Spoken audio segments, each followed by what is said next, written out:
कि हजरत हुसैन के इस टोटल वाकया में एक नजरिया दिया है कि जो मर्जी हो जाए, नमाज का वक्त हो जाए तो तुम लोगों ने नमाज को छोड़ना। ये नजरिया हुसैन।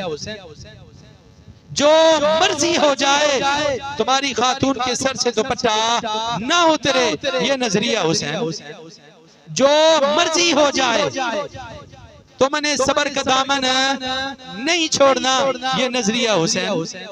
जो मर्जी हो जाए, कुरान की तिलावत, ये चारों के चारों करबला की सरजमीन पर हुसैन ने नजरिए दिए। और आज अल्हम्दुलिल्लाह सुन्नी मुसलमान इन चारों नजरिए पर काबू है और इन चारों नजरियों का चौकीदार बनकर अपनी जिंदगी गुजार रहा। अगर ये नजरिया उनके पास है तो वो ठीक है, अगर ये नजरिया हमारे पास है तो फिर हम ठीक।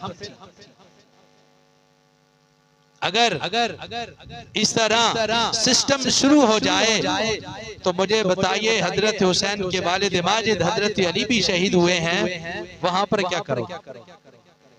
हुजूर के चचा के टुकड़े कर दिए गए, सीना चाक कर दिया गया, क्या करोगे? हजरत उस्मान इब्ने अफ़्फ़ान का 40 दिन पानी बंद कर दिया गया, क्या करोगे? हजरत उमर को फजर की नमाज में अबू लूलू मजूसी ने खंजर मार के शहीद किया, क्या करोगे?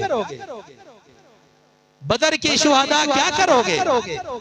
ओहद के शुहदा हैं, क्या करोगे? किस किस पर मातम करोगे? तुम थक जाओगे, लेकिन इस्लाम ने जो जाने ली हैं वो जाने बाकी बच जाएंगी। अब नतीजा ये निकलता है कि अल्लाह फरमाते सब्र करो। या अय्युहल्लज़ीना आमनुस्ताईनु